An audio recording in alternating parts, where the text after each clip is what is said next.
And we're live inside.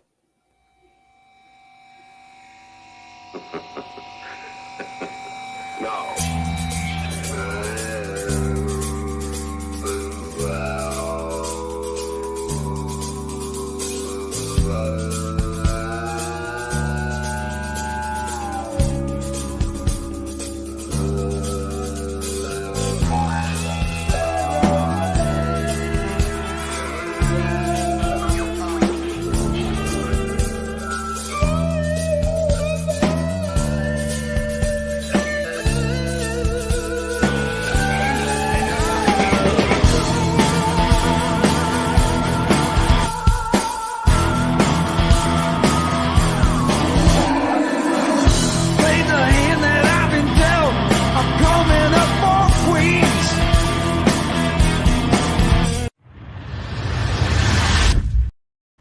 All right. What's That up? was so awesome.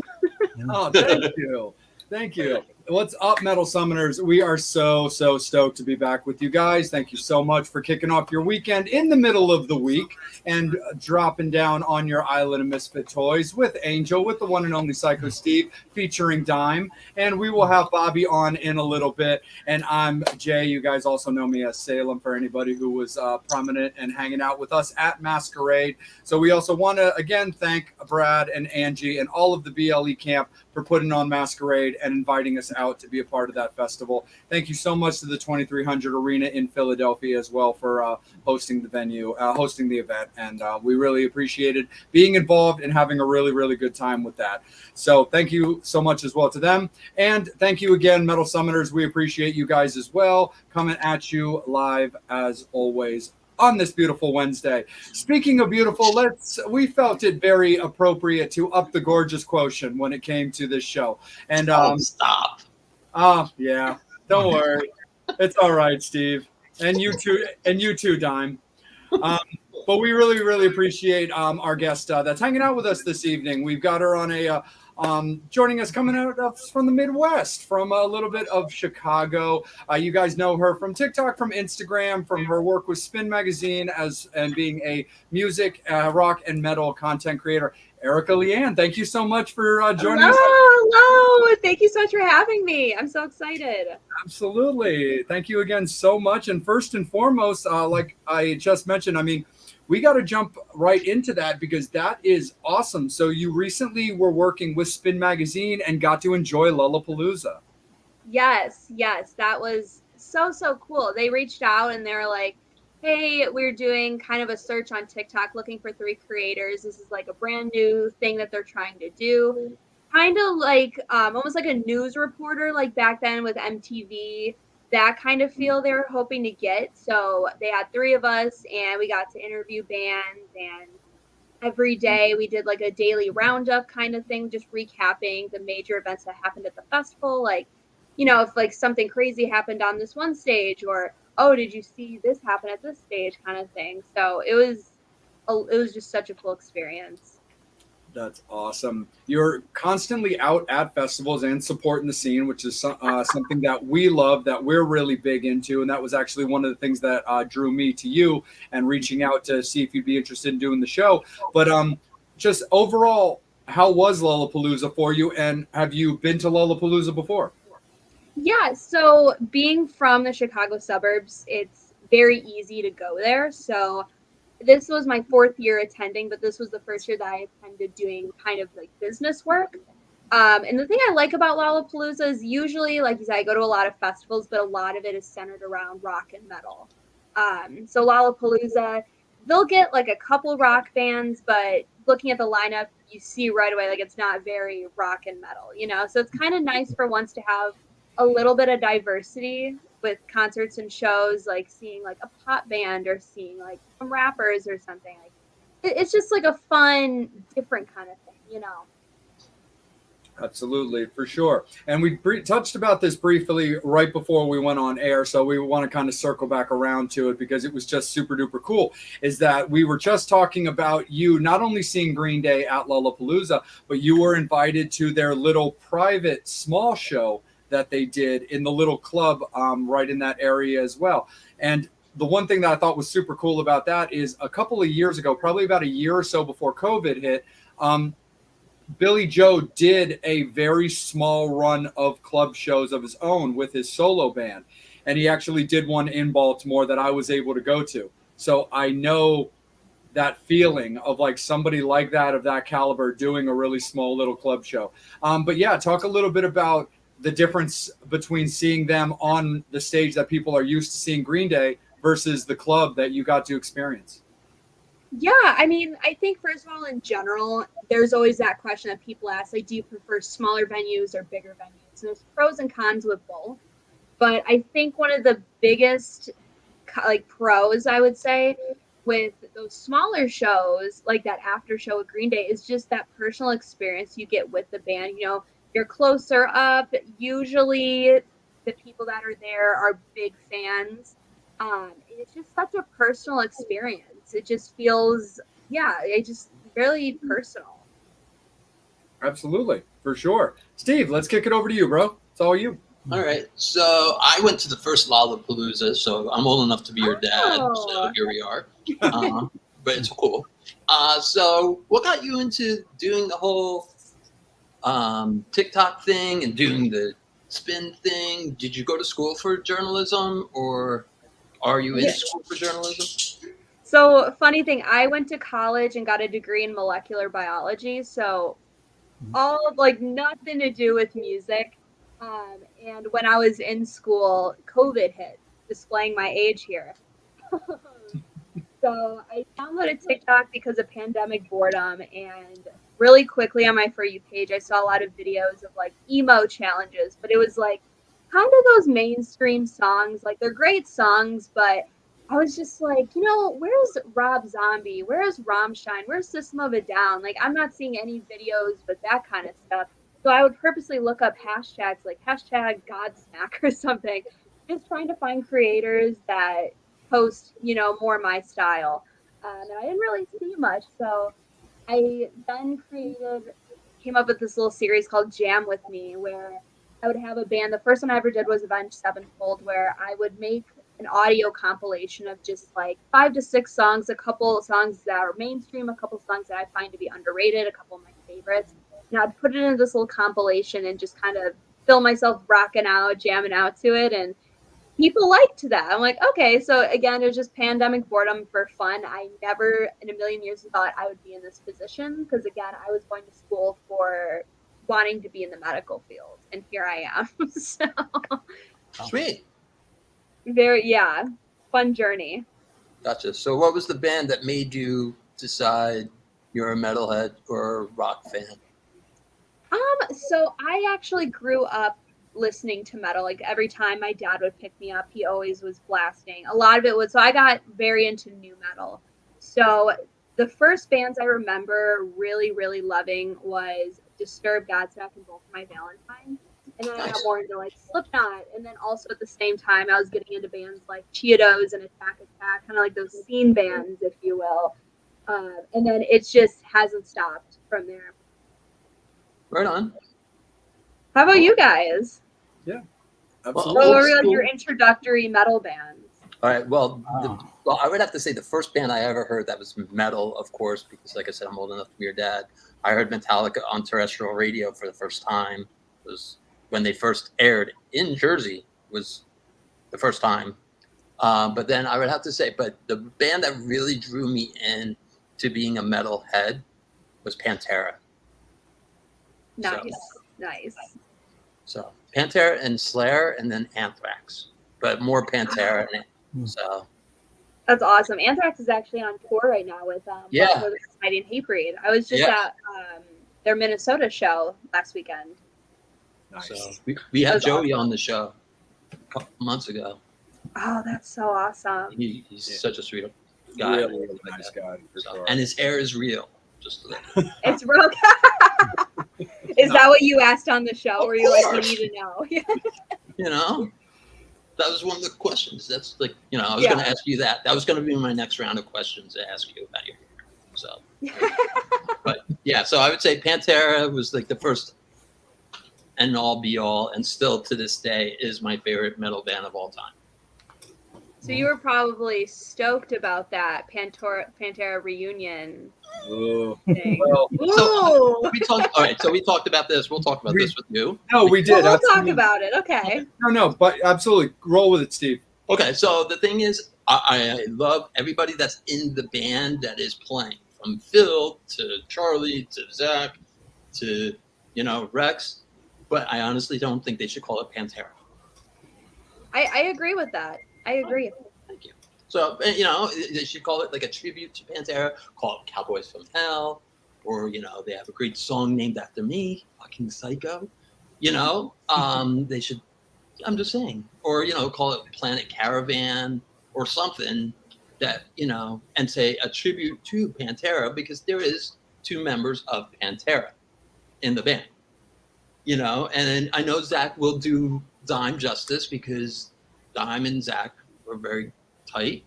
And, Rex should know the parts because, he was in the band for a decent amount of time, and Charlie was very close to Vinny. And of course, Phil better know it because, he wrote some of the lyrics, not everything, and he was there when they broke out as far as him being Pantera when they got signed. He was not the original singer, just like Rex was the original bass player, but you get my gist. So that's what I feel about it. Back to you, Jay. Yeah, no, totally. Yeah, we talked about that a couple of weeks ago when the news broke and stuff like that, because we all have like different ties as well to that camp. Like Steve was very involved with that camp. Myself and Phil are actually buddies. My thing was actually very simple about it. Yeah, I'm with Steve and with you, where I don't love the calling it Pantera.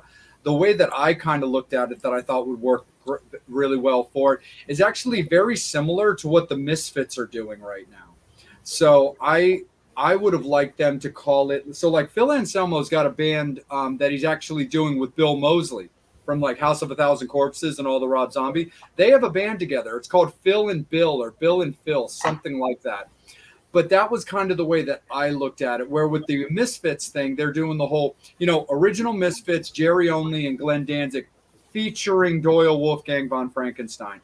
That's kind of the way that I looked at it for Pantera, and the way that I would have liked to have seen it was because it's something like, Phil and Rex or Anselmo and Brown, featuring Zach Wilde and Charlie Benante, doing a full tribute set to Pantera, kind of something along that.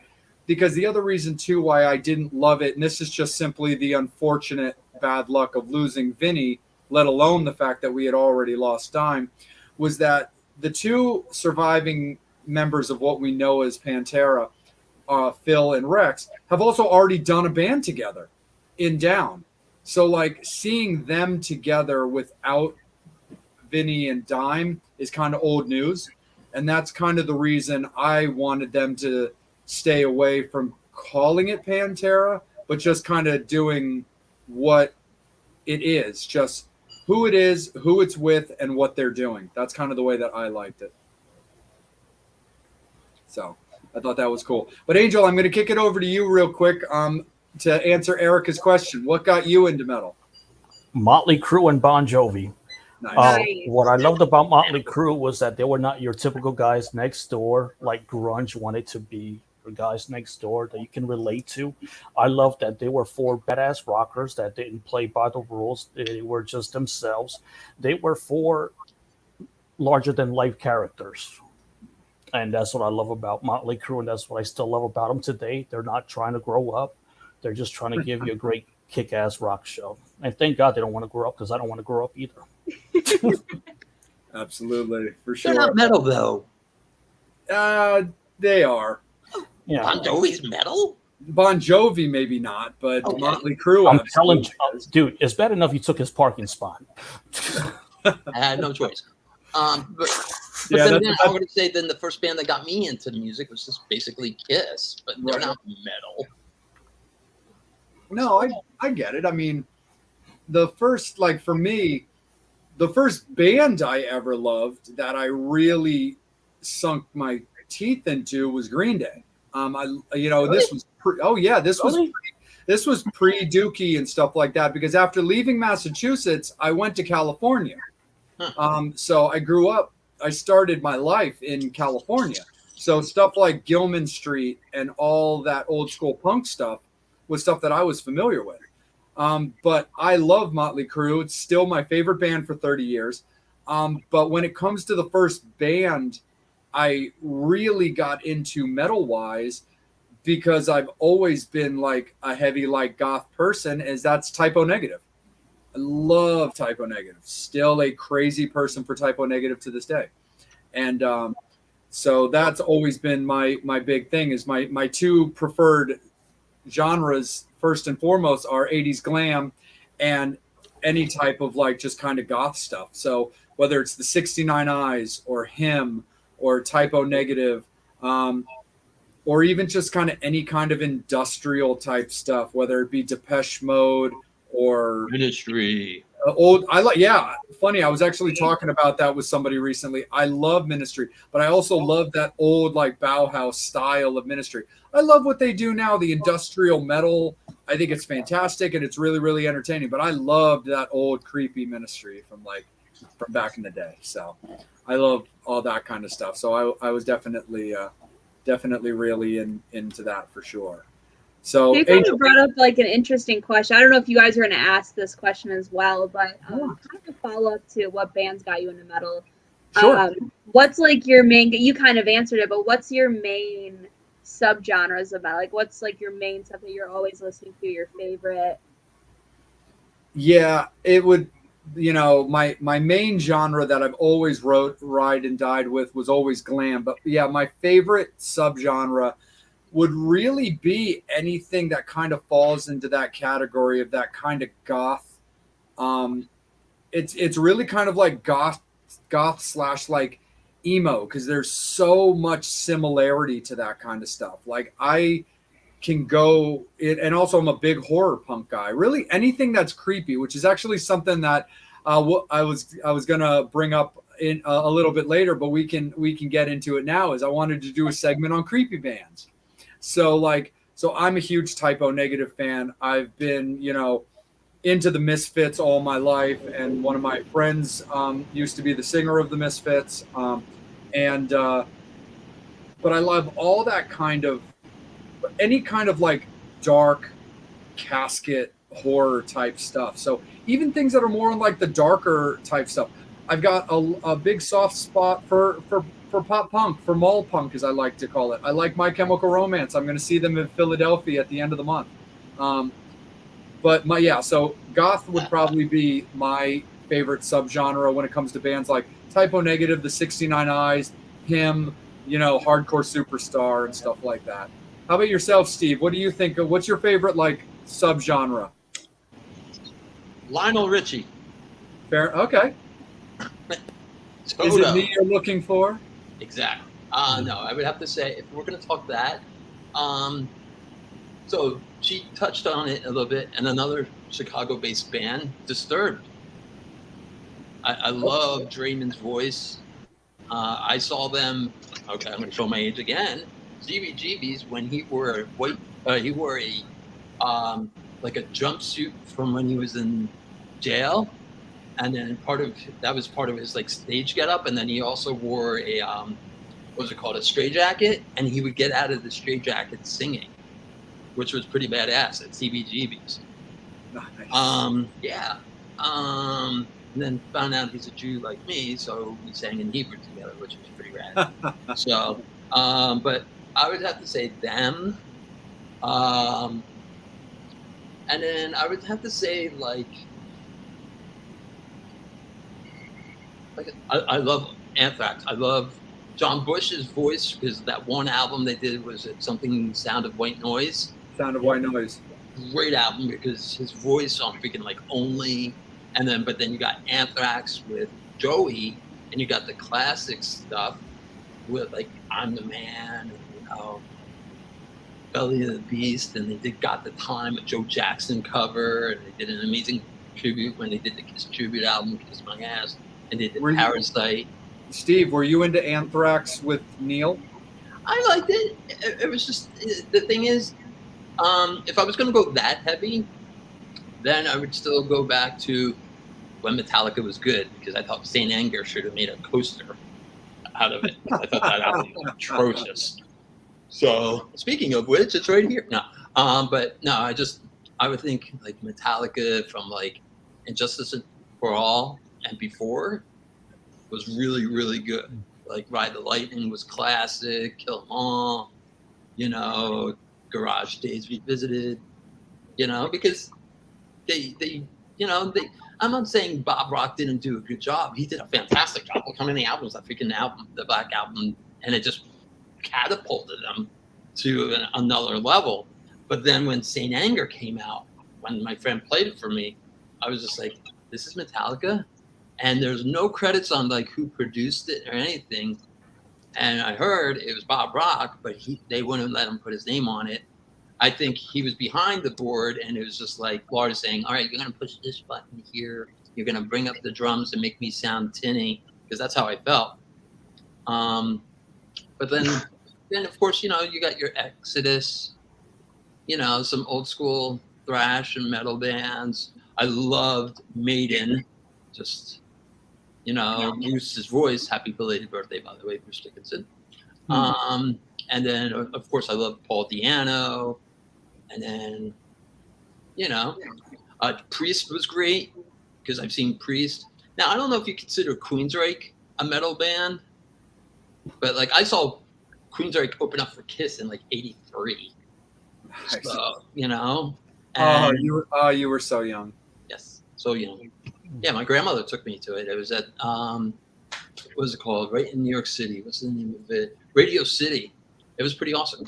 But then, there's bands like people say Zeppelin is the founders and Black Sabbath are the founders of metal. Iron Butterfly and all these other bands. That's true. There's definitely a deep history when it comes to that. Hey, Bobby, can you hear me? Yeah. Awesome, dude. Well, let's bring you in for a little bit. So Erica's kind of flipped the script a little bit on us and was asking us some questions. So I got 2 questions for you to answer for her. What got you into metal, and what's your favorite subgenre? Favorite subgenre? What got me into metal?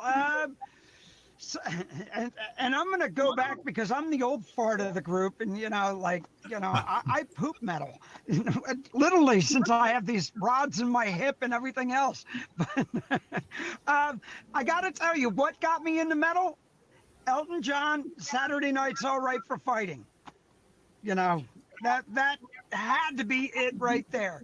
Between that and early Beatles. And then subgenre, I go back to probably my earliest thing had to be Foghat, hearing that, and then getting in and hearing Bang the Gong, the original version, tripping me out. Nice. And David Essex, what is it? Def Leppard covered the tune.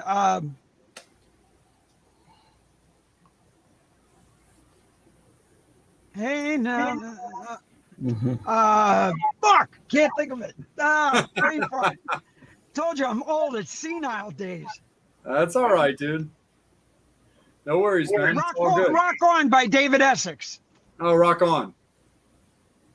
Nice. That's awesome.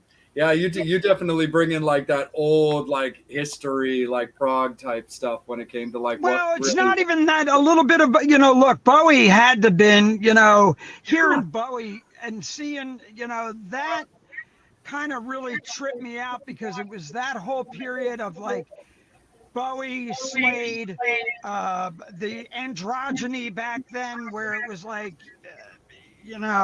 Is she, isn't he, kind of whatever. He brought that in, the whole Ziggy Stardust stuff. For sure. Absolutely, man. Angel, let me kick it back up to you, buddy. What's your favorite subgenre? But also roll with any questions that the fans have for Erica as well. Okay. Oh, gosh. I would say like the Meatloaf from Chicago. I've always loved Chicago's music. just because they've always had more than one singer. So I've always loved the songs with Peter Cetera and Bill Champlin. They were definitely like the best duo back then. And then when they brought in the new guy to replace Peter Cetera, they really did not miss a beat. And I still love Bill Chaplin's music from the 60s all the way up to now. Definitely very underrated. He should have been in the fucking Hall of Fame with Chicago because he brought so much to them. And I'm not saying that because I've interviewed him and he's always just been a very, very cool person. Such a softy, Angel. I'm not a softy. Well, I was back in middle school. I was the softy, writing the romantic poetry and all that crap. Schmaltzy. I don't do that now. Okay. Erica, he likes that soft music. I'm more Metallica. Stop it. We're 20 minutes from you. I'm going to come kick your We're ass. taking your metal card away. Damn it. Damn it, Steve. I'm coming to kick your ass. Bring it there, boy. That's it. Go ahead, Angel. Keep rolling with it, buddy. Do we have anything from the summoners at the moment? Before I was interrupted. Let me get to Julie's question. My apologies. Erica, who is your favorite female musician? Oh, that's such a good question. You know what? Right now, I would probably say Lizzie Hale. Like she's just so inspiring. I remember I saw her open up for Alice Cooper, and she did this whole speech about how when she was younger and she'd have sleepovers with her friends.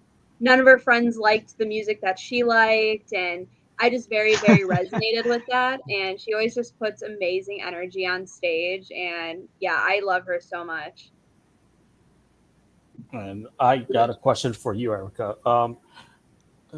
Who was the first musician that you met that you was very starstruck by?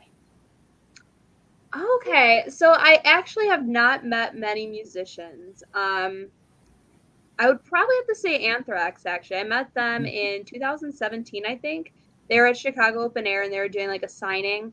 And Scott Ian is literally, I mean, all of them, they're all just so down to earth. But the weird thing about when I went to Lollapalooza and stuff is being in the press lounges, you saw artists all the time that you kind of lost that starstruck feeling, which is kind of weird. But I mean, don't get me wrong, there's still musicians and celebrities out there that I would 100% be starstruck by. Like if Metallica walked past me, I'd be like, oh, you know. So I'd probably have to go with Anthrax. Nice. Right on, for sure.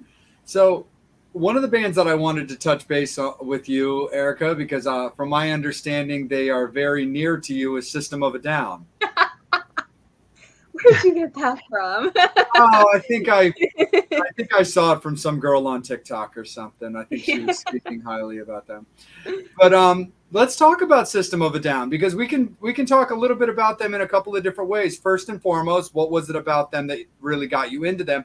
And second of all, the other thing I think is interesting is them, similar to Rage Against the Machine, them coming out now to perform is like an event. It's almost like seeing like a leprechaun or like a comet. Like it's something that doesn't happen very much anymore. So what is it about System of a Down that got you into them, and have you seen them live, and what do you think about their sparsity in playing? Yeah, so there's just so much to unpack here, so much to talk about. It's all you. System of a Down, just, oh, man, their style is just so unique. You know, like, you can hear a riff and you can identify that System of a Down. And I love bands like that. There's so many bands out there that just have a uniqueness to them that you can just listen to a couple seconds and be like, oh, that's that band. System of a Down has always been one of those bands. Yeah, I just love how unique and I guess just like chaotic their style is. Because I'm, aside of being such a metal fan, I'm also into like trap metal. So kind of like that chaotic, heavier sounding music is always something that I've always resonated with and just kind of stuck with. But yeah, they hardly play shows. I saw them one time, I believe it was 2017 or 2018. They headlined Chicago Open Air. That was the only time I've ever got to see them. I had tickets to see their LA show because, like you said, they hardly ever play shows. And if they do, it's a huge deal. because Serge even announced himself. He's like, yeah, we don't plan on really playing shows anymore, and they've had drama in the band and all that stuff, like they're kind of done making music. And yeah, it didn't end up working out, that LA show. So I was like, oh, but from now on, I'm dedicated. No matter where they are, they announce a show, I have to go. For sure. Absolutely. Oh yeah. And on kind of a different side of the spectrum, definitely a different metal, like kind of subgenre like we were talking about. From my also understanding is that you are quite fond of Breaking Benjamin as well. Oh yes, I would go as far to say they're probably on my top 5 like favorite bands of all time. They'd probably be number 5, but I think it's safe to say they'd make that top 5 list. So and the other reason why I bring them up is kind of in like similarities, because like with their singer, from my understanding, being a little bit on like a little bit on the skittish side from what I've heard, not in like the performing, but from what I've heard, he definitely likes to stay very mellow, out of the public limelight kind of thing. It's just kind of one of those like chill guys that if he does any kind of meet and greets, it's a very like it's a very closely well run type thing for him. But when it comes to those type of bands like the Seethers, the Breaking Benjamins, those type of bands, what is it about those bands that you enjoy, and Benjamin in particular? Yeah, I would say Breaking Benjamin specifically. Again, unique style, but looking more into it, it's just, I love his harmonies and the melodic sounds of some of his music. It's just so, like you said, chill and like free flowing, and I just love that style as well. And it's just so unique. When you hear a Breaking Benjamin song, or you hear a lot of times, like Motionless in White, they released a new album. They released that song Masterpiece, and everyone's like, oh, this sounds just like Breaking Benjamin. You hear that all the time when you hear musicians release new music, and you're like, oh, this sounds very, like this band or this band. True, for sure. And before I kick it back up to Steve, since you kind of brought them up, I kind of want to talk interesting tour packages with you. So they're about to go on, I think, their third leg of this Trinity of Terror tour with Motionless in White, Black Veil Brides, and Ice Nine Kills, all of which happen to be bands that I'm quite fond of, especially being like that kind of horror-infused guy, especially definitely the weird one of this group. But I've been into Black Veil Bride since day one, so I've definitely ride or died with them and felt their pain. I've always loved Motionless in White. My thing with Ice Nine Kills is musically, I'm actually starting to kind of get into them kind of little by little, but it's their show that I've always liked. But what do you think about that kind of package for that kind of presentation? And what are some of the ideal tour packages that you really like? Yeah, I like a lot of other people, when they were first announced Trinity of Terror, I was like mind blown. Like I was like, this is an all-star lineup right here. Or I was a really, really big fan of, I'm not going on this tour, but I was really, really starstruck about Alice in Chains and Breaking Benjamin touring together. I don't listen to Bush personally, but Breaking Benjamin and Alice in Chains are 2 of my top 10 favorite bands. So I was very like, oh my gosh. Or similarly, talking about metalcore bands, next week I'll be going on a Day to Remember's tour, and it's with Bad Omens and Beartooth. And a couple of those shows, they also brought on the tour the Ghost Inside. So a lot of people freaked out about that. But yeah, Trinity of Terror, I mean, those 3 bands, like you said earlier, you're really into like creepy bands. And, I would say that those bands in some kind of way kind of fit that. And I feel like those 3 bands just go together so well. And I went to the first leg of Trinity of Terror, with like Lila Czar, like was the opener, and it just flowed so well. It just worked out. I'm like, you know what? Like whoever came up with this, great idea. It worked out great. It just matches, Sure, absolutely, definitely. Steve, let's bring you back in, brother. So you mentioned System of a Down. I saw them when they were on Ozfest quite a bit. That's awesome. Being amazing. So a band that reminded me of System of a Down, and maybe you guys might not think this, but I'm a big Mr. Bungle fan. That's Mike Patton, Right. Faith No More. There's a little influence I feel that System got from Bungle and Faith No More, everything, because there's signature time signatures and whatever. And that's another band that I really dug when I first heard their album. And then like System, just his voice and his stage presence, and he's just very captivating. He's very energetic. The whole band. He's Armenian, so yeah. yeah, exactly. being Armenian, I mean, great bunch of musicians. Right, and they make really good food, and they also have the dad. And Serge is also an opera singer, so he has some range. Exactly, I was just about to say he did opera. But what also drew me in, I like the Deftones. Chino's pretty badass and everything like that. Korn, just I thought it was freaking incredible. You see a band bring on bagpipes. And I like bands that bring on like a different instrument, or even though they're new metal or whatever, they just brought something different than no other band did. So and I've seen pretty much all the bands that we're talking about. As far as is there a band that you haven't seen that you have to go see now? Oh yes. Okay. Oh yes. It's so funny. I actually made a video, I think like last week, like on my TikTok page about bands I've never seen before, like my bucket list bands. And this band in particular could definitely stir up some conversations, especially about the fan base. I've never seen Tool. Okay. Would love to see Tool one day. Would Amazing. love to see Rage Against the Machine. I've never seen Alice in Chains, but I'm seeing them in September, so I can like cross that off my list. Nice. I've never seen Maiden either, and I'm seeing Maiden in October, and I cannot wait. I can't believe I haven't seen them yet. Right on. Yeah, those are the ones that immediately come to mind. I've never seen Parkway Drive either, because every time they come to the States lately, they cancel. Nice. So that has not been able to happen yet. We're working on it though. I've never seen Architects either. That's another band that's kind of, I feel like they just dropped all their U.S. tour dates. I'm like, well, there we go. And then you mentioned Motionless in White, and you mentioned Hailstorm. I did see Hailstorm, Motionless in White with Alice Cooper. Is that the show that you're referring to? Yep. Cool. That was an awesome tour. That was very cool, because I've heard of Motionless in White. I just never seen them before, and wow. And then, of course, I saw Hailstorm like back in the day, like when they were just starting out, and then never saw them again. And then, of course, I've seen Alice countless amount of times.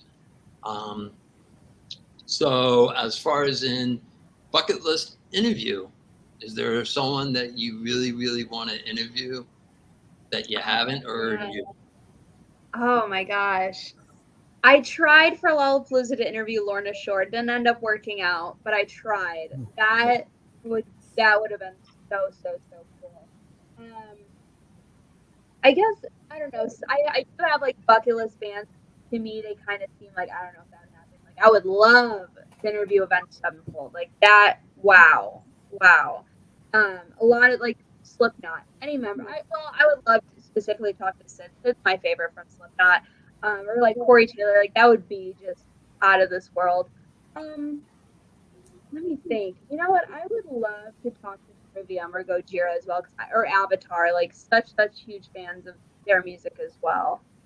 But I mean, I'm very new to like interviewing bands. So when I was at Lollapalooza interviewing bands, that was the first time I've ever interviewed bands before. So it was a very new experience to me. And the artists that I specifically talked to weren't of rock and metal. So when it came to coming up with interview questions, I kind of had to go more towards the generic ones, because I don't have that personal feel or personal connection to the band, because I wasn't familiar with them, So I feel like if I had the chance to interview rock or metal bands, it would be such a different experience, because I do have that personal connection to their music. Nice. Right on, for sure. Bobby, let's bring you back in, bro. Well, so what got you into this whole thing of doing the whole TikTok Look, I got to tell you right now, I'm sitting here listening to this.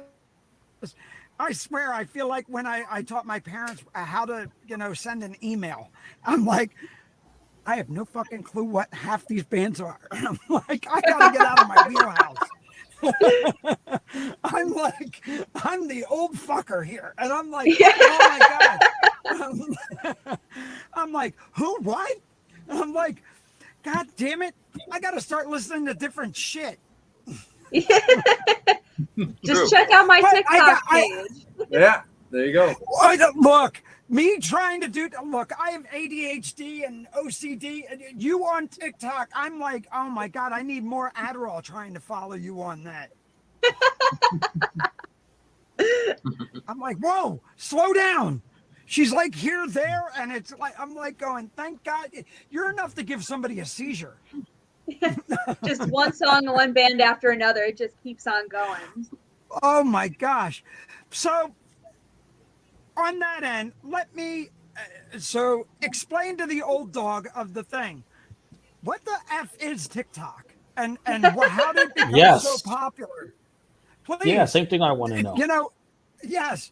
I mean, that's really what it is. I mean, look, I started out in the days of MySpace, and then going from MySpace, it went to Facebook, and then from Facebook, we go to, Twitter, and then Instagram, and then Grindr. Oh, wait, that's my page. But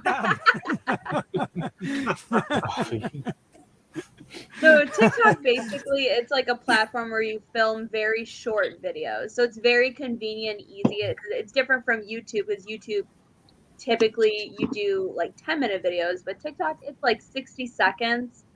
So people post all kinds of videos, but what's addicting about it for a lot of people is they have a thing called For You page. So you just scroll and see all these videos, but they morph it to your interests. So like for me, my For You page is like all metal videos and things like my own interests. So that's why people get really, really addicted to it and just scroll, because it's geared towards yourself. So Angels would be more like the lighter side of rock, kind of, Sade and, Maybe it could be. Barber. No, I love the fact that Streisand. No, I like the fact that Angel's For You feed would go from like Bon Jovi videos to like dominatrixes. There you go. Now we're talking. Okay. You would like all those gothy like videos. Yes, I would. Yes. So I'm on to you. I don't know. There we go. I'm on to you, dude. I'm on to you. No, it's definitely interesting. I kind of started learning similar to what Erica was saying when it came to that, because I started wanting to do stuff to kind of boost the page a little bit, because I do the dominance of our social media stuff for the Metal Summit. And I was like, the funny thing is my friend Sammy is a big TikTok fan, and she would send me these videos. And so I would click on them to watch them, and it would be like, okay, yeah, log on to your TikTok page. And I'd be like, I don't want to log on to a TikTok page. Can't I just watch the video? And that's actually what got me started on TikTok. Was I had to create an account because I couldn't see anything people were sending to me. Then I remembered, yeah, it was really strange. And then I remembered that a former producer of our show had actually started a TikTok page for us. Oh. And I was like, I wonder if I can find it. And then I wonder if I can link it. And sure enough, I found it, and I linked it to my own TikTok. So I've got the Salem page, and I've got the Metal Summit page, and it's pretty much nothing but me, because here's the guest announcement. We've got Erica LeAnn joining us next week. This is what she's into. This is what she's about. This is what we love, and this is when she'll be on. And then every Wednesday I do another one like, hey, tonight, again, this is who we got. Come on and party. It's going to be great. Yeah, it brings up... Oh, I'm sorry. Oh, no, I just wanted to ask you, Erica, so since there's 4 of us, can 4 people join onto one page where they can add content? Yep. Good question. Yeah. Really? Yeah, so I actually really? have a collaborative group on TikTok called Moshtok, and there's 7 of us. So 7 of us are logged into this same account, and we all post on the same account, like from our own devices. Very cool. So you guys All could right. all, like on your Metal Summit page, you can all from your own phones post up on the same account. Wow. See, I love that. We get these youngins who could teach us old effers a couple things. Because I kept thinking about that. I knew Jay had it, and I kept going, wait a second. I was wondering if we could all, post something to one account. And, because on the other social medias, you really can't do it other than our YouTube page and a group page on Facebook. So Yeah. I didn't know if we needed, a different account, but that's great. I mean, I'll let you explain it to Jay so he can teach us. Yeah, and I was gonna bring up too, like nowadays, like bands, a lot of bands, newer bands rely on TikTok to blow up their music, especially because of the pandemic and they weren't touring. A lot of bands nowadays, like I tell companies or bands, I'm like, dude, just make a TikTok page and upload your music on there. There's bands that blew up because of TikTok. Like people know them, like, oh, that band from TikTok, and now they have like millions of listeners. Like it's crazy. There's a pop punk band called Magnolia Drive that got a lot of attention for like 10 seconds of Another Day, Another Breakdown. And Magnolia Park, and then Magnolia Park. Yeah, and then Angels. Wait, was it like Arrows and Airway, or I don't know, some band like that. Yeah, and it's funny, they've been on our show and they're good friends of mine, but there's a band out of LA called Crash Karma that started doing the exact same thing because of the pandemic, and they were trying to keep themselves relevant. And so they started doing their own, they were putting up their own music, but then they also started doing covers. And I remember Nikki, the drummer, telling me, she's like, I actually love this because even if we wanted to do covers, we only have to learn like 45 seconds of a song. We don't even have to learn like the whole song because it's just little snippets. It's just kind of designed that way. So that was always like super duper cool for sure. Angel, let's kick it back over to you, buddy. And Metal Summoners, remember, anything you want to know, any questions you want to ask, make sure that you're getting them into the comments so that Angel can ask them to Erica. Go ahead, Angel. I just want to mention what is super cool is that we're getting more questions from YouTube now. So everybody watching us on YouTube, thank you. Interacting and bring up your questions. And thank you to everybody on Facebook that is watching. We do have a few questions to get to. Awesome. Let me go. While you're reading through, please hit the subscribe button on Erica LeAnn's page and our page too. And our page. Yes. Yes. And it's right behind me. It's right behind me, damn it. I think my mother's watching on YouTube. Nice. I will be Hi, sure Mom. not to say any cuss words like fuck, damn it. What the fuck? I will be sure not to use any of those cuss words. Oh my God. Beginning Andrew, you now. got such a potty mouth. What the fuck? I mean, beginning now. Okay, let me get to the next fucking question. Hey, I got to give a big shout out to Mr. Our buddy Joey Casada for giving me a great School of Rock shirt today. But you got to look at this. How cool is this? That's rad, dude. School of Rock shirt. That's awesome. Well, I'm like, and then I told Joey, I'm like, oh great, you give it to the gay guy.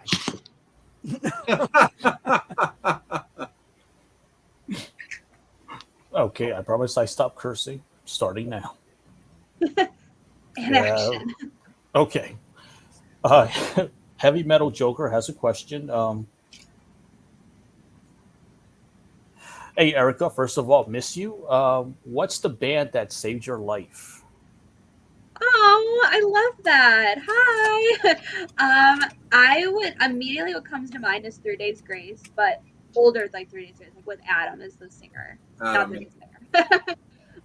Their album, like 1X, like I specifically remember like the lowest point of my life, just binge listening to that album, and I just have so many memories. Also, very random, but the rapper Eminem helped me a lot as well during that time. To kind of throw in a little. No worries. Absolutely. Yeah. Yeah, as long as you don't bring up New Kids on the Block, it's fine. Angel, That's you Steve's. Angel, you so lack vision. That's Steve's favorite band. No, Backstreet Boys, bud, or NSYNC. Even worse. That would be mine, Steve. Sure. Don't cry, Steve. Don't cry. It's okay. Okay. You can listen to your Backstreet Boys records and cry. See, now look what you did. He had to compose himself. That's why he had to get off. Exactly. This is your damn fault. Read the damn questions, hippie. Okay, damn it. Let me get to the next fucking question. Oh, but before that, I got to bring Bobby back. Sorry about that, Julie. It's Steve's fault. It's okay. Have you ever been in a band? I have not, actually. I've never been in a band. Do you know how to play an instrument? No, unfortunately not. I grew up being a choir kid, so some people consider vocals as an instrument. Some They people are. don't know about that. Like, do you consider vocals an instrument? 100%. Yes. Yeah. Yes. That's the toughest instrument. Okay, then I would say that, but no, I don't play any physical instruments. I would love to, though. Maybe in the near future. And we got a question from Nick. Who's your favorite guitarist of all time? Oh, that's also a very good question. I'm curious what your guys' answers are too. But immediately what comes to mind is Jimmy Page. So like not really like metal, but Jimmy Page, 100%. He's metal. He's the metal god. Nah, that's awesome. Yeah. I'll admit there was a part of me that really thought you were going to say either Sinister or Zaki. No, yeah. I mean, amazing fucking guitarist. But for some reason, Jimmy Page has just always been my favorite. For sure. Absolutely. Go ahead, Angel. Keep rolling with it, bud. Let me get to the next one. Next one. Okay, this one's from Jeannie. Damn it, sorry. Who is your current favorite song? Current favorite song? You know what? I'm going to have to pull up my phone because I have on my Spotify a playlist called Jams of the Week. So basically I just put together on this playlist all my favorite songs at the moment. Nice. So it's quite a lot. It's like 20 songs. What's one today? There's this band, like a newer band, they're called Fire from the Gods. They have a song called In Spite of Doubt, and that has been on repeat for me like the past week. Great band. I don't know if you guys have heard of them. I've heard their name, but I haven't really dug into their catalog. I really like their music. They have really great energy on stage as well. Nice. I have another great question from Julie. And I'm curious to make this a round table discussion because I'm just curious to know what everybody's answers would be. Oh, God. Oh, boy. And this is from Julie. If you had a chance to get up and sing a song with any band, who would it be and what song? Oh, and what song? I added that one. Oh, okay. I have a couple answers. Me too. I would love to sing with Shinedown and sing with them their cover of Simple Man. I think that would be so fun. I'm actually pretty mutual with 3 Days Grace, and when I went to their last show, they brought me on stage. But I would love to sing with them as well. Now that there's like a new singer and new types of music, like I would love to sing like Never Too Late or Break or like their older stuff. Okay, for me, I would do a bottle of Jack Daniels with DK from Kickin' Valentina, and I would do the song Turns Me On. I love that song. Nice. After a bottle of Jack Daniels, of course. I I mean, I got kind of two answers. One because one's recent, and one would just because it's always kind of been like my go-tos. Like I would have to pitch my buddies again in Shotgun Superstars because they brought me up on stage in Philadelphia to sing "We Don't Celebrate Sundays" from their cover of Hardcore Superstar. So I would love to do that again, and I hope that we will be able to. But the other ones that I would love to do because they're just my go-to karaoke songs because I tend to have kind of a gritty voice is "Enjoy the Silence" from Depeche Mode and "Mother" from Danzig. Those would be my two mainstream bands. That'd be awesome. That I would have to do. All right, Bobby, go ahead. All right, your turn, Bobby. You know, I'm gotta go a little punk. So I'd have to say early days Ramones, you know, anything off of Rocket to Russia, anything with Joey Ramone would be badass. I mean, but I would really love to do Pet Sematary with him. Nice. His version of it. And I think the guy who did a version of it that we all got to hear, Lizzie, blew my doors off. And again, look, there's so many bands, but I think after seeing Lizzie Borden, I would love to sing with Lizzie. I would love to do Master of Disguise with Lizzie.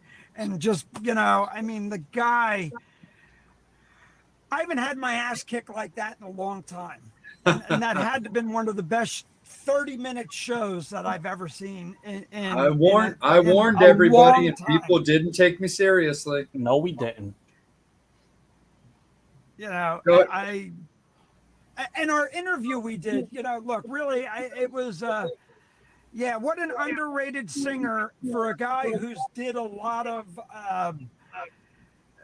oh my God, has put out so much great music, but it's been flying under the radar. And I'm going, what the fuck?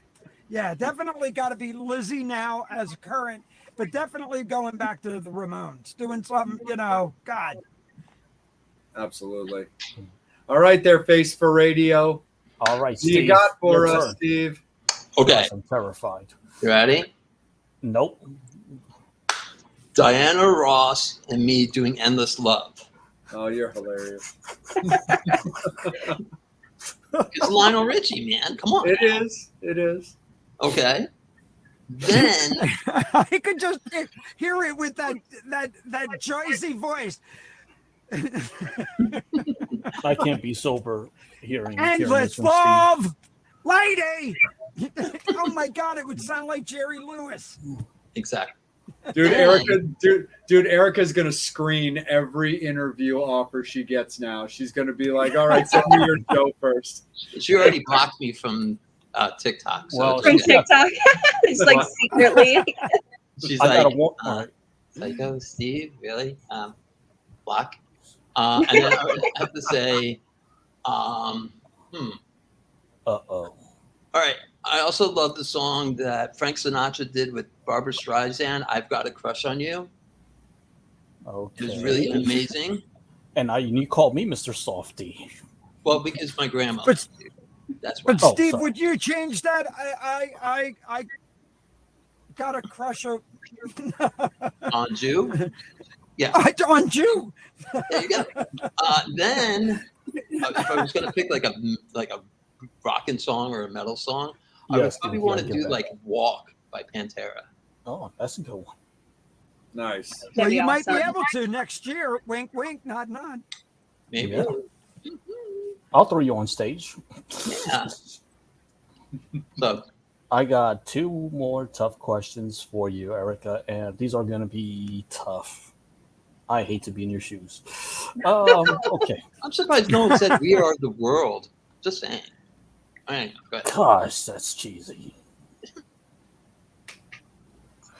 Okay, Michael has a question. What would be your Desert Island 2 albums to be stranded with?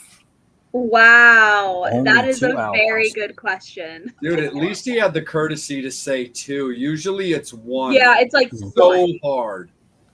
wow. Well, since I get 2 options instead of 1, I very much appreciate that.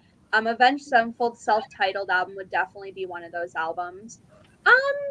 You know what? For a second one, being System of a Down's my favorite band, probably Toxicity. I feel like those 2 albums, I'd be pretty all right on that. Nice. And yeah, this one's going to be a little bit tougher. If this was Survivor, what Metal Summit host would you vote off? Oh, Brian, you suck. Good night. So I've never watched Survivor, so please remind me like what the point of the show is. Yeah, that's I'll let Steve answer that. To make fun of Angel. Yeah, or make them, blush. No, it's one of those like vote off shows, like make alliances and like try to like vote people off and stuff like that. Oh, so you like eliminate people? It's kind of like Big Like Brother survival or of the any of fittest that. kind of thing. Yep. Big Brother or that type of crazy Bachelor. crap. Oh, okay. I would honestly probably say Steve, just because when I first came on, you guys just kept roasting like his hair. So I feel like with an eliminating kind of show, I feel like Oh you my guys would God, all Steve! gravitate towards- Did you forget the shave? Yeah. Did you forget the shave? Yeah, Yes. he did. Jesus. But he looks like he's got a It's halo like a in the huge background with the purple Yeah, thing. it's a skamaka. It's a skin yarmulke now. It's called a. Oh my God. That's where I A put my skamaka. Yes, You exactly. guys. Yeah. I want an Easter egg. I want an Easter egg. No. Okay. That's too wild. Wow. I know. Just for the sake of time, just want to get to Julie's question because she has a really good question for you. It's Yeah. not as tough as the last 2. Okay. Phew. You don't have to vote anybody off or anything. Julie wants to know, I was involved in starting something called Riot Girl back in the day. Would you say women musicians are making a bigger difference these days? Oh, I love that question. I would say absolutely. I mean, looking nowadays, you look at festivals like Evanescence is headlining some festivals. How often do you see female-fronted bands headlining like metal festivals, Yeah. So I would definitely say nowadays they're not as big as they should be, but I think there's a good step in that progress lately. Well, you got to love too that the stadium tour, bringing Joan Jett out, even Yeah, in a boys' Yeah. club, and she's kicking ass. Oh yeah, absolutely. That's another really good example. I feel like Evanescence's kind of hiatus might have hurt them a little bit when it came to that. Yeah, it did. Because they were away for a little bit. Erica, what do you Yeah. think about bands like In This Moment? Oh, I love In This Moment. So love In This Moment, Arch Enemy, let's see, Hailstorm, all of those bands. And it's really awesome and like Pretty Reckless, like they're all coming to these festivals, they're all performing and they all have very big crowds. Like Spirit Box is a very great example. They have just absolutely blown up the last couple of years. My buddy absolutely Rachel blown is- up. And I think people like Courtney are definitely just making such a huge difference in the rock metal scene. And they're Yeah, called my Spirit buddy's the Box. drummer who Spirit Box, yep. Yeah, my buddy's the drummer. Oh, that's for Spirit Box. Yeah. Oh, that's Zeb Rose. awesome. That is so awesome. Yeah, my buddy Rachel Yeah, is we're big. trying to into get him them. on the She show. loves herself some Spirit Box. Oh yeah, like I've seen them a couple times. Every single time, just energy. That's like all I can say about that band. Just energy. Nice. That's super duper awesome for sure. So fans, we are gonna spin the wheel a little bit and keep Erica going. It is, however, last call for alcohol, guys. So final questions, comments, get them in for Erica. We do have her on a slightly bit of a time schedule today. So we want to make sure that we respect her wishes. So it is last call for alcohol, guys. Final questions, comments, go ahead and get them in because we will absolutely get to them. But to have a little bit of fun with you, Erica, Angel, make me the big screen. Hold on once. Oh, sorry. I was just responding to a fan. Because I get to not have gonna some like the fun first with one. her. Hold Again, on 1 second. Due to the fact that she has it posted up as something that she's into. Let's talk about paranormal things. Yes. So I love that. as a paranormal enthusiast, Annabelle wants to know what got you into that and what kind of stuff do you like? And considering that Halloween is coming up, are you a Halloweenie? Oh, love Halloween. Yes. Love my Halloween. Has easily become probably my favorite holiday. As it should. Yeah, I'm a huge horror fan. Huge into like the paranormal. How it started was about like 2 years ago. So honestly, really not that long of a time I've been super into this stuff. I started taking upon the hobby of being an urban explorer. So basically, breaking in, trespassing into abandoned places and haunted places. And nice. I don't know. I just loved it. I just felt I was so into it where weekly I would go to these places and just explore and do photography. That very much brought my interest into because I know abandoned places and haunted places sometimes they go hand in hand, sometimes they don't. But typically people that are into that stuff, they also are big into like horror as well. So that just sparked my interest. And then so again, that was like 2 years ago. And it's just been going and going and going. And now I've been trying to get more into like buying good like ghost hunting equipment. And Nice. I go a lot to like haunted cemeteries or tomorrow I'm traveling to California and I'm going to go to the Whaley House. So every time I go somewhere now, I always look up like, all right, what's haunted around here? Let's see, let's check it out. That's awesome. Yeah, so the thing about me that's the funnest fact is that I'm actually from Salem, Massachusetts. Oh, well, there you go. And in 2 weeks, I'm actually going back for a couple of days with my buddy Ron. We're going to go and hit up like all the different fun little spots, and I get to be a nerd and show them all these places. Like we're going to go to all the witch history museums. There's a place called the Count Orlok's Nightmare Gallery, which is a wax museum. We're going to go to like the Satanic Temple. We're going to go to like all of these like normal, like gnarly places. Plus there's these bitchin' like goth shops that I want to take him to, like Die With Your Boots On. Super duper fun. But yeah, so I love all that kind of stuff. I'm a huge like Ouija board lunatic, so I'm into all that same kind of stuff. So seeing on your profile that you're into that kind of stuff, there was no way I wasn't going to get you to talk about it. No, I love that. That's so awesome. Do you look out for like, have you ever looked into places like haunted like hospitals and that kind of stuff? Yeah. Condemned places? Oh yeah. So there's a festival, Louder Than Life Festival. It's in Louisville. And right, like very, very close by is a tuberculosis sanitarium. So when I go there in September, I like made it on my priority list that I am going to go explore that, tour it, check it out. Oh yeah. The first abandoned place I ever went to actually was a hospital. Nice. And, there were like rumors that it was haunted. I didn't personally experience anything, and nor is there much research about that on the internet. So, can't confirm that it was actually haunted, but definitely was very eerie. Oh, there's a hospital in Montana. That's haunted hospital in Montana. Haunted hospital in Montana. Oh, I wonder what it's called. I'm not too familiar with places in Montana.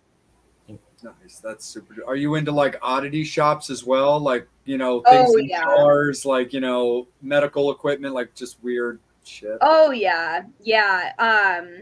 I'm starting now to kind of collect like oddities and antiques, and I've started to get really into that as well. But I don't have a good collection yet. There's lots of times for that. Yeah, I'm into all that kind of stuff too. Like Ouija boards all over my house, like weird things in jars, like Lizzie board stuff all over the place.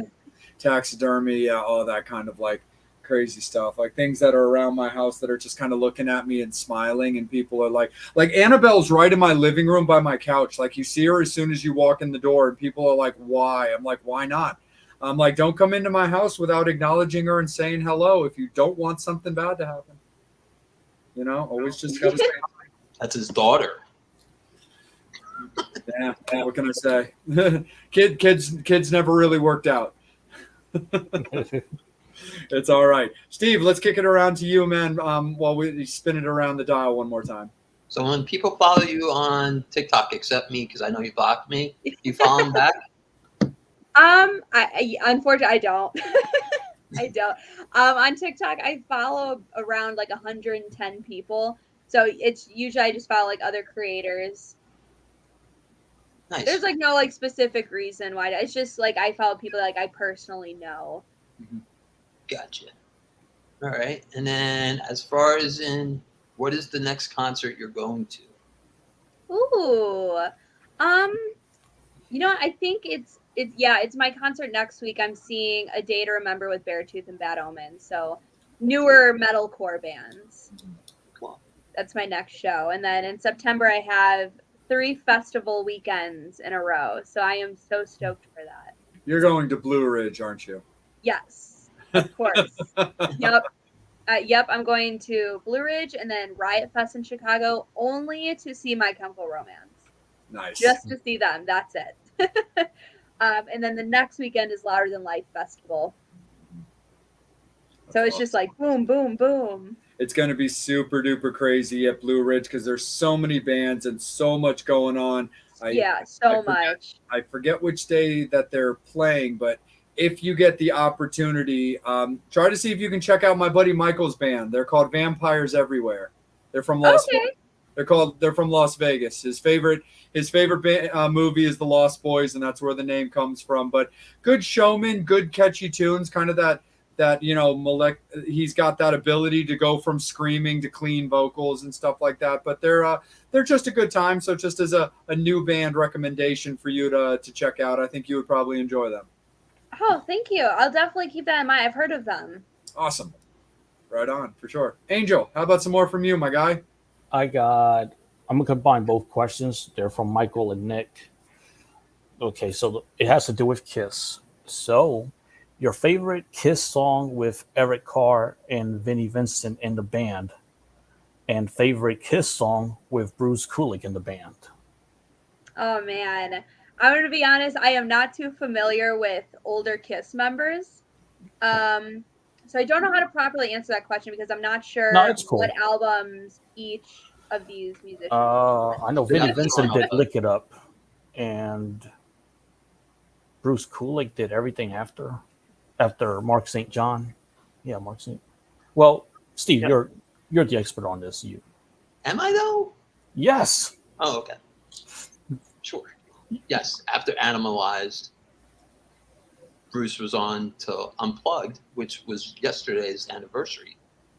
And today's the 27th anniversary when Gene asked me to go on tour with them. You're lucky. Yes. Okay, so then I would say favorite Kiss song with Eric Carr and Vinnie Vincent then. I'd probably say Cold Gin. Is that correct? Like those members were both in the band for that album? No, but nope. Keep Forever. It's okay. Kiss came out with that way before you were in Itching Your Daddy's Pants. So that came out in 1974. So just letting you know.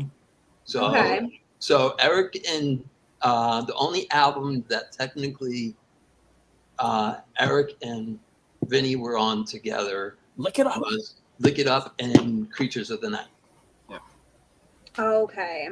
Yes. So I would say Lick It Up is not, I mean, it's a great song, not my favorite. Oh man, I'm not too familiar with those two albums, I'm gonna be honest. Okay. No, that's cool. Familiar. Okay. That's the thing about Kiss. What was that? No, I said that's the cool thing about Kiss. We all got into them at different times, so there's right, different times in the because band they just have so much music. Yeah. It's hard to keep up.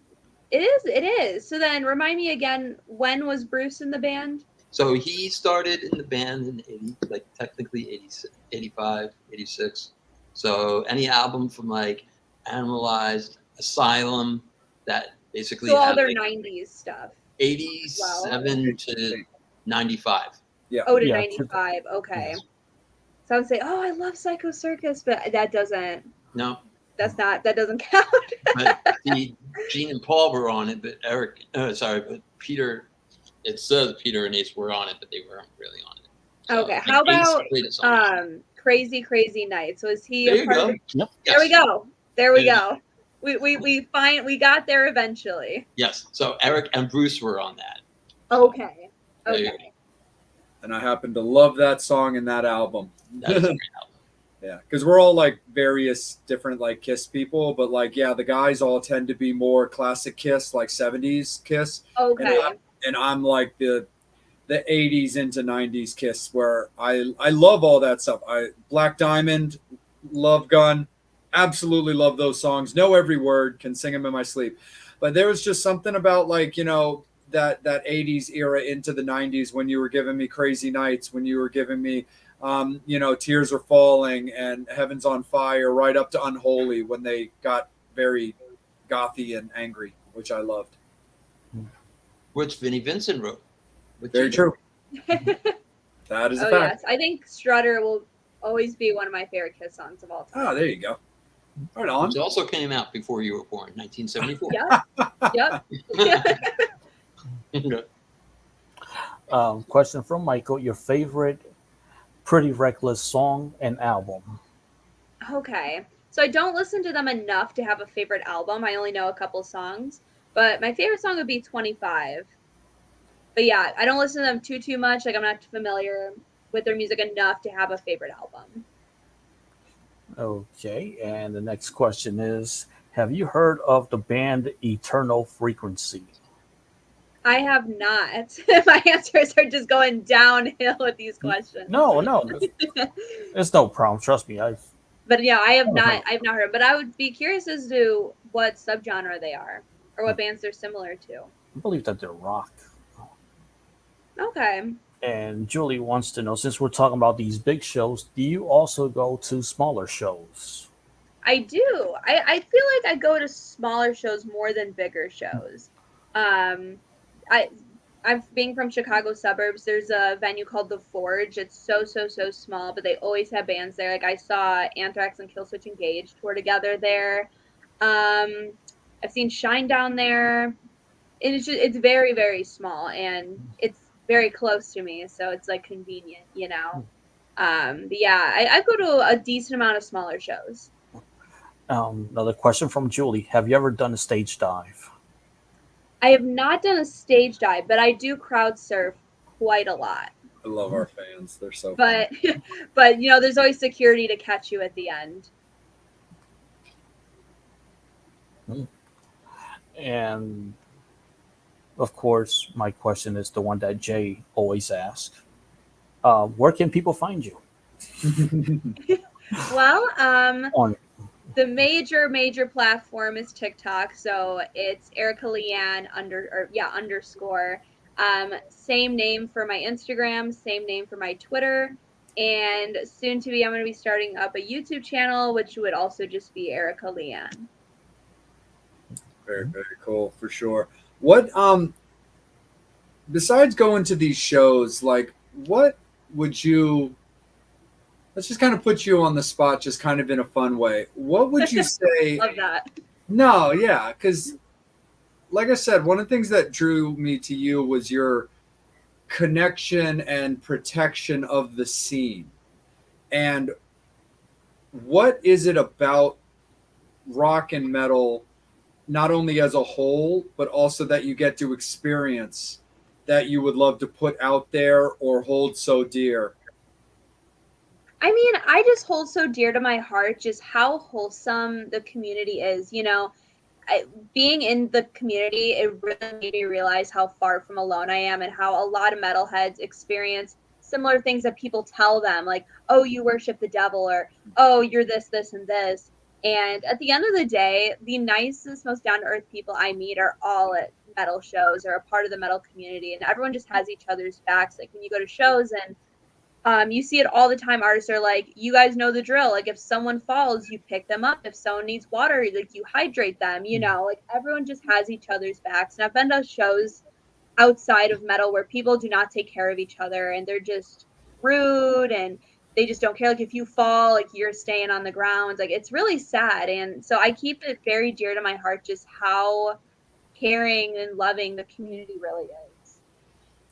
Absolutely. And I think it should be talked about more. Yeah. No, that's always been, that really has always kind of been like our thing. Like as you got kind of drilled into your head by accepting my invite, we're a very fun, flirty show. We're really big into that. We want people to have like a good time, but we've always been very big into that, plugging bands, new bands, plugging old bands, plugging their merch. You know, if you can't make it to shows, you know, can you pick up a CD or a T-shirt off their website, something like that, sharing the links to their, you know, events and all that kind of stuff, like anything to kind of like build up the scene. Like the fact of the matter is the one thing that COVID kind of gave us as a gift was this show. Like we had started it before COVID, but we were only about 3 episodes in, and our original plan, which still is always our plan, is to always have an interview. And at the time, we were being really realistic, and we were kind of like, damn, how the hell are we going to make that a thing, a live interview every single week when so many people are working? Well, 3 weeks into our show, everybody was out of work. So we really tried to build our show around keeping everybody relevant, you know, what are people involved in? What are they doing? You know, what do they have to say and what do they have to promote? Like, you know, the guys are all very open to everybody booking who they feel has a good platform or something to say or an opinion that's worth putting out there. So we love definitely doing that. You know, I've brought on some very bizarre guests in our tenure here, and the guys have always been super supportive of it, because I'll bring in people from like the horror punk community or more of like these gothic subgenres where the guys might be not as familiar, where, you know, the guys have been more, you know, connected with bringing in like the autographs of the world or people involved in the KISS camps or the plasmatics and stuff like that. So we're definitely really big with you on that, Erica, about just building up the scene and support and love. Yeah, absolutely. Yeah, I want to bring in a really good question, another good question from Julie, actually. Thank you for your questions. Julie's popping off with these questions. Yeah. I love it. I'm going to have to copy from her questions next time. How do you feel about female tribute bands like girls? Thanks a lot, Steve. Well, sorry about that. How do you feel about female tribute bands like My Girls Hell's Bells and the Iron Maidens? I love it. I mean, at the end of the day, the metal industry has always been male dominated. So I think it's so cool when you see like female fronted bands or female tribute bands covering songs sang by dudes, you know, like I scream lyrics in my car to songs that are all written by guys, you know, and like trying to like do like their growls or trying to do like their lower pitched vocals. Like I think it's awesome. And Amy, thank you for watching us. She has a good question for you. Are there any Aerosmith songs that you like, and have you seen them in concert? So I've actually never seen Aerosmith in concert. That's another, we were talking earlier about bucket list bands or bands you've never seen before. Aerosmith's definitely on there. Never seen them. Not any specific reason. I just never, I guess, just had the opportunity to go. I do enjoy a lot of their hits. I'm not like too into their like diving down to album by album and stuff like that. But Sweet Emotion has always been one of my favorite Aerosmith songs. I'm sorry, I got to get to this question. It's so awesome. From Michael, if you could go back to the 70s, what 3 shows would you absolutely see? Oh, man. Well, first thing comes to mind is I'm a huge Scorpions fan. Please correct me if I'm wrong. I believe they rose up in the 70s. Yeah, they did. So I would love to see them like during their prime time. I've seen them before. Would absolutely love to. I'd love to see Kiss in the 70s. That would be so awesome. what's like a third show? I don't know, like No, it's cool. specific, shows and tours that happened in the 70s because I wasn't even a thought back then. We know there was Queen. There was Queen. There was Bad Queen, Company, baby. Black Oh, Sabbath. Queen, that would be amazing. I saw Queen with Adam Lambert, but that would have just been out of this world. Adam's fantastic. And, Nick. Have you seen Metallica live? Recently. Yes, I've seen them 6 times. Wow. So, yeah, I just saw them at Lollapalooza. It was super, super cool. They ended with Master of Puppets because of the Stranger Things Rise Up, which is cool because I've never seen them end a show with Master of Puppets. I'm like, okay, this is like different. Like, all right, like I'll take that. For sure. Wow. Have you seen Motley live? Okay, good questions. During their farewell tour in 2017. So I did not go to their show with like Def Leppard and Joan Jett. But yeah, I saw them once at their farewell tour years ago. Well, not years ago, but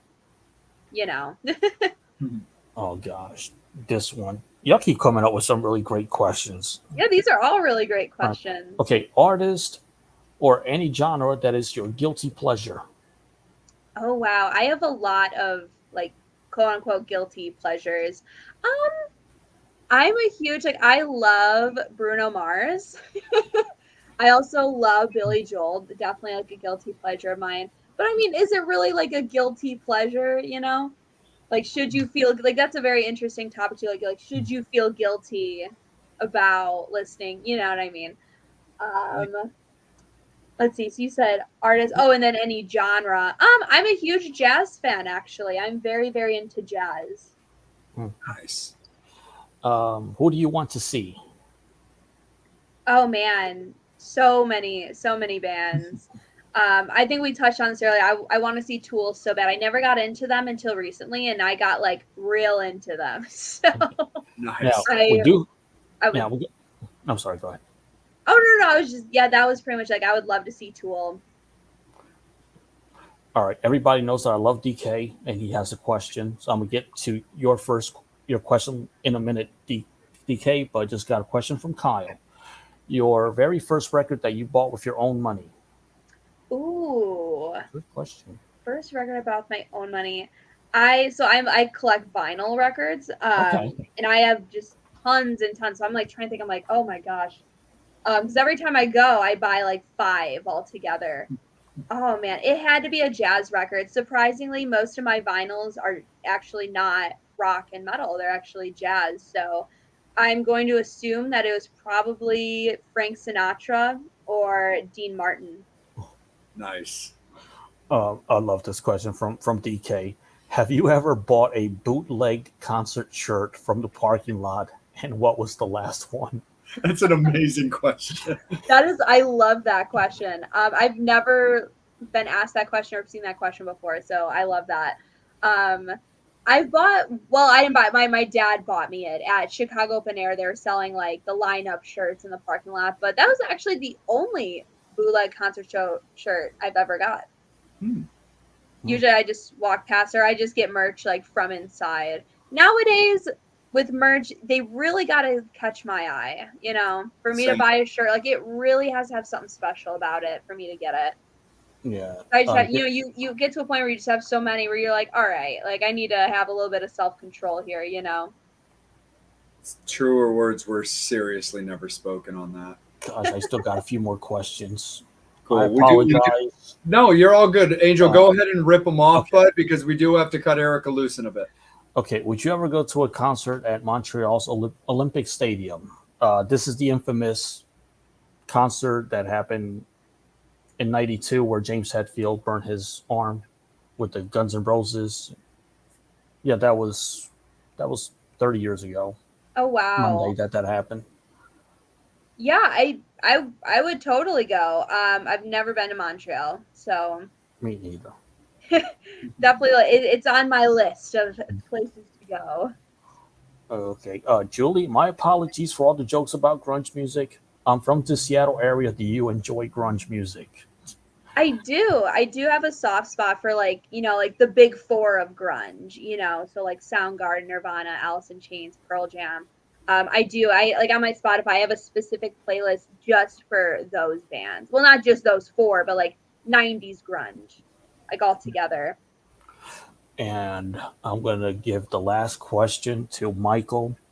If you could sit and interview someone like a John Lennon, who would it be? Oh, who? Okay, so if I could sit and interview somebody, oh my gosh. Any rock legend? Yeah, I would probably say either Lemmy or Lane Staley. Cool. Definitely. Those immediately come to mind. Just because I'm looking at the question too, and I just want to cover it from two angles. If it was those two, do you have a question you would ask each of those guys that you can think of? Oh man. I know that's a little tricky. I'm just looking at the question. I think with bands, I'm always curious moving forward how they came up with their name. So I would definitely probably ask, like, how'd you come up with Motorhead or like Alice in Chains? Like, is there like a fun story with how you came up with that?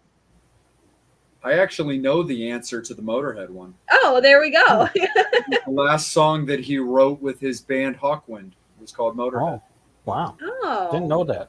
Yeah. But I don't know. But I don't know the Alice in Chains version of that. Don't know where that would have come from.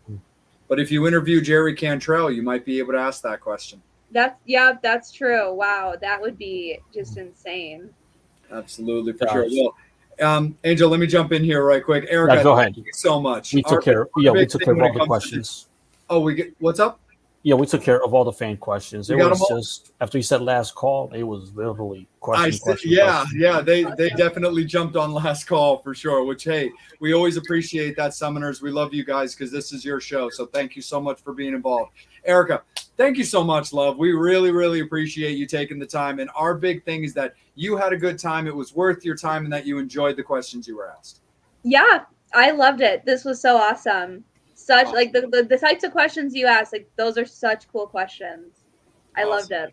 Awesome. We're super duper stoked that you had a good time. Yeah, this interview is on it'll be on our Facebook page. It's also on our YouTube channel. If there's any parts of this that can help you that you want to put up because it'll better you for anything as you continue to build, by all means, this was for you and about you. So use it as you appreciate it.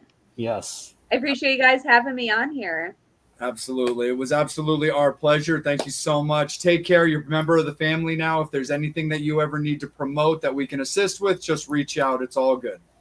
Oh, I appreciate that so much. Well, thank you. It was awesome to talk to you guys. You as well. Thank you so much again, Erica. And make sure that you're following her on her TikTok page for Erica LeAnn, her Instagram for Erica LeAnn, and you heard her talk about it earlier. She's got a YouTube page that'll be coming up, and she's also got a Twitter as well. So follow her, like her, and help her, and watch her build up the scene. That's one of the things that we really like about her. But Metal Summoners, thank you guys so much. Enjoy the rest of your evening. We really appreciate you guys as always. Guest announcement for next week's episode will be at the end of the week. And thank you as always for tuning in. On behalf of the Metal Summit, for Angel Alamo, for Psycho Steve, for Bobby Dreyer, and for myself, again, thank you so much to Erica, and a lot of love to her, and support her and everything that she's doing in her future endeavors.